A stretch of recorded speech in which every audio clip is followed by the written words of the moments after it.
Hey everybody, this is Colton with POSGuys.com. Today we have something a little different here today. Over the past year, we've been getting a lot of requests from software developers who have been coming to us asking for our opinion on how to develop certain parts of their receipt printer for their point of sale software, either new software altogether, or looking to integrate a new printing solution to an existing setup. And I thought that it would be the best approach there would be to get some experts on the line here. So today I have two representatives from Star Micronics. They're one of the industry's largest printer manufacturers, and they do a ton of work with us here. And so I'll pass it on over to you all if you all wanted to introduce yourselves and kind of say who you are and what you do. Yeah, hi everybody. My name is Mark Rosho, and I am the integration manager here at Star Micronics. And we have one of our integration specialists here, Oreo. So my name is Oriol Lua. Like Mark said, I'm one of the integration specialists here at Star, usually working with software developers just to make sure that, okay, their solutions are integrated with the right approach. Well, thank you all so much for being here. I really appreciate it. So I'll start us off here. It's my understanding that there are two main approaches when you're looking to develop a receipt printer for your point of sale software. You could either go with a native application or a cloud application, and both are pretty popular nowadays. The cloud a little more popular now than it has been in previous years. Could one of you all sort of explain very briefly what the difference is between those two solutions and what some of the pros and cons might be with going either way? Yeah, so you are right that it's kind of like two approaches to consider that native versus cloud-based approach. We native applications were typically looking at, okay, an application that's designed for a Windows computer or a Mac computer, right? I like older applications like those library softwares, they probably only just run on Windows, right? So those are kind of like the native approach. And then with native applications, those will only run on the operating system that they're designed for. So if you design an application for Windows, it's not going to run on a Mac because it's a completely different operating system programming language. So there you have that limitation with native applications. But with cloud-based applications, it completely removes that barrier, right? So cloud-based applications can run on whatever operating system because they're accessed over the internet. So just go to the application's website, right? And you can then do whatever you need to do, print, place orders, online orders, or whatever you need to get done. And I think that, like you said, that's what everybody's moving to these days. It's becoming more and more popular because it's a one shot and you're done. You don't have to develop for each operating system.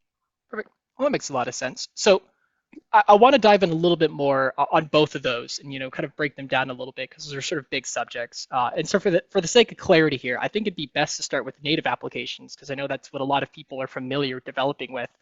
Um, could you tell me very briefly what a typical native-based application sort of looks like? Yeah, sure. So, Colton, with native applications, you typically have flexible connectivity types: USB, USB Lightning, Wi-Fi, Ethernet, or Bluetooth.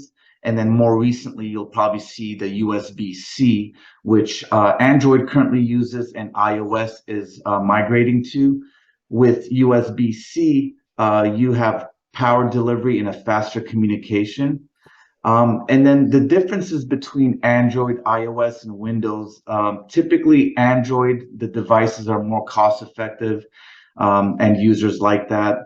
With iOS, there's an extra step. You need an MFI approval from Apple to have it in the Apple Store. So those are two different ways of integrating Android, iOS. Then you also have Windows and Mac. Windows and Mac usually is an easier development. You use the driver, but we also do have an SDK. Our SDK will give you more control compared to the driver. Perfect. And you brought up at the very end there that an SDK gives you more control of the driver. What is an example of what that might look like? So if we're kind of like comparing that SDK to the driver, one of the features that most uh, applications require is, okay, you want to open the till, right? The cash drawer, right? And when you're using the driver, right, you can do that with both the SDK and the driver, just so you understand. But with the driver, right, when you have that setting turned on for the printer to open the drawer, that means on every transaction, when the printer prints a receipt, it's going to open the drawer. Right, so that's as much control as you get to tell it, oh, always open the drawer or never open the drawer. That's the control options you have. Right, so if you're doing like a credit card transaction, you don't need to open a drawer because no cash needed to be handed to the customer, so the till shouldn't open. Right, but you don't have that control when you're using the driver. It's always going to open or never open. Right, but when you're using the SDK, like I said, that gives you more control. Now you can tell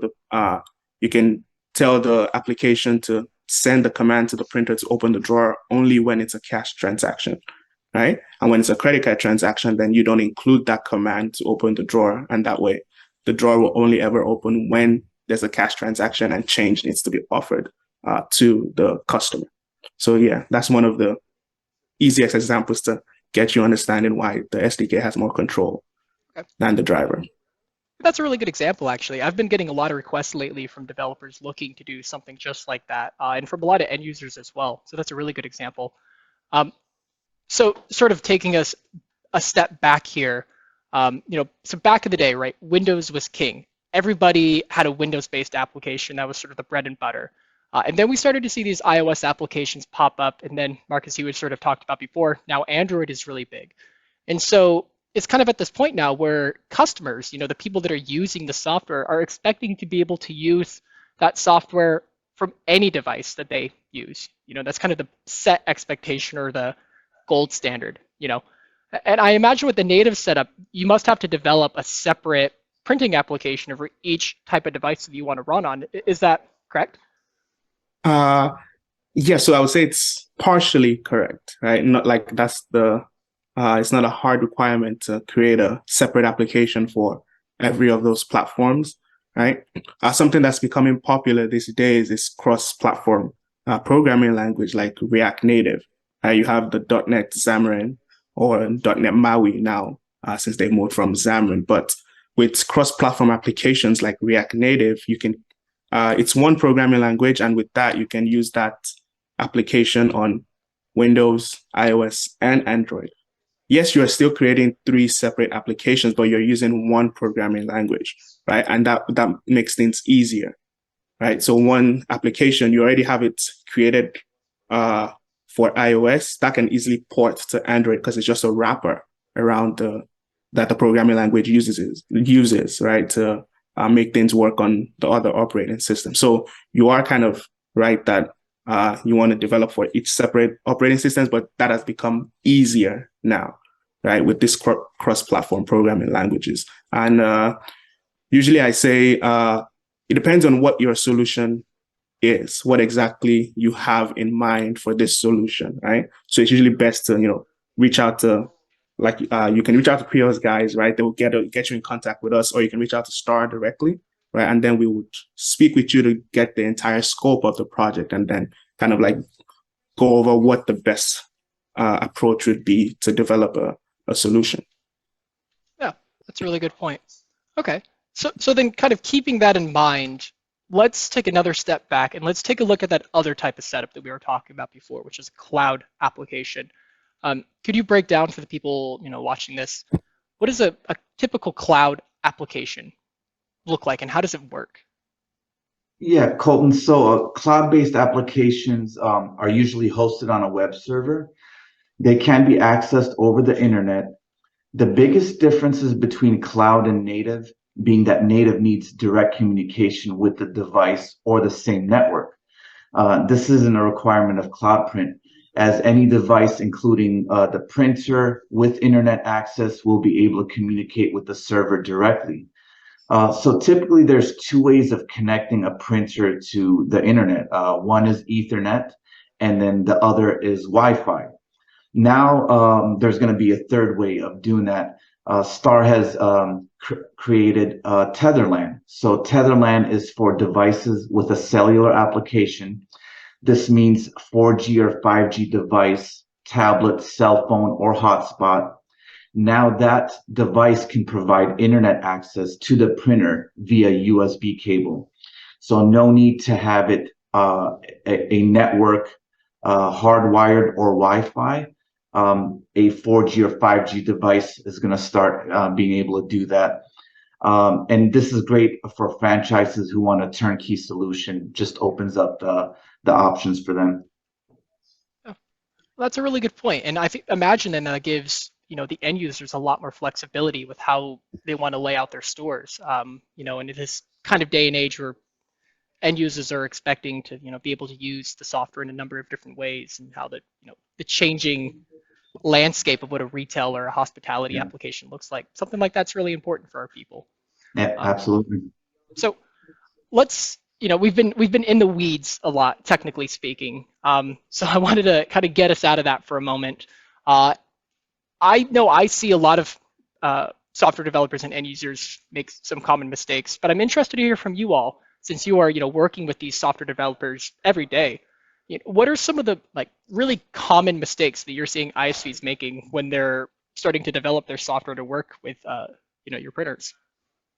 Uh, I think the biggest mistake really that we see developers make or companies make as a whole when they're trying to develop point of sale solutions is they bring up obviously their drawing board, right? To go over, okay, what's this project going to look like? What are the timelines, stuff like that? What are we going to do first?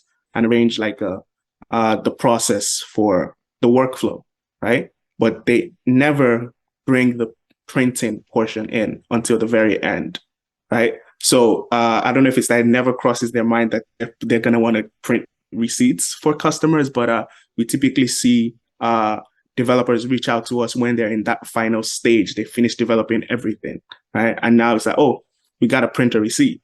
And then they're like, okay, let's reach out to different receipt companies to see, okay, can your receipt printer work with our solution? This solution has already been made. So now we're stuck in the box of, okay, we have to make it work with their solution, right? What I would say is if bring the receipt companies in that initial stage, right? So that we can see, okay, what programming language would be best, right? Because some SDKs are in like C# or Java or whatever, right?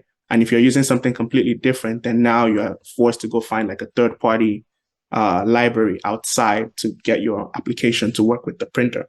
But if we're kind of like involved from the very beginning, right? Not necessarily from the very uh, start of your project when the idea comes to you. No, but once we get to that stage where, okay, we want to start developing, bring us in, right?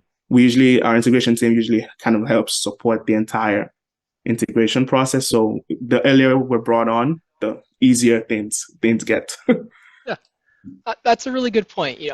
On my side, I can't even count on my fingers the number of times I've run into developers, who come to me at the very last minute and they're like, I haven't done the receipt printer and I have people that I need to present this to in a week. Can you help me out? And it's really difficult, right? And I guess the other big thing that my company personally deals with a lot is the supply chain management side of things, and if you don't sort of keep in mind the supply chain from a hardware perspective, especially with receipt printers, and we've seen this in the last couple years, and you develop for very, very narrow types of Yep. applications that require very specific printers, it can put your end users in a really tough spot, and that makes your software not look good at the end, right? When they're Yeah. not able to get the tangible things that they need to run a business. So that's a really good example, Oreo. Thanks for bringing that Yeah. up. And I think one other example is developers think every printer works the same, right? Or when they think of printers, they're thinking of the uh,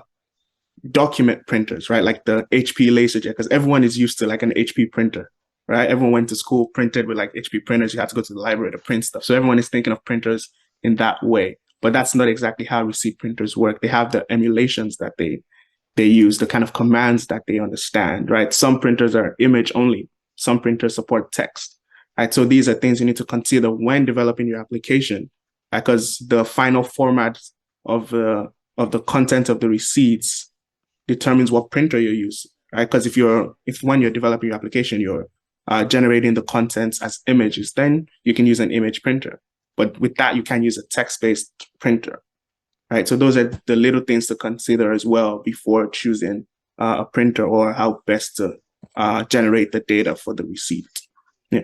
That's a good point. Perfect. Well, gentlemen, that sort of wraps up the list of questions that I get from most of my end users. And I really appreciate you all both for being here. If you're watching this video now and you have any other questions, I know this was a relatively brief overview. It's a big topic. So if you have any questions about what sort of printers you should be using, what kind of application you should be considering, definitely feel free to reach out to us at POS Guys, and we can get you connected with Star Micronics and sort of get you off on the right foot from the very beginning. And that's super important, as Oreo had sort of explained.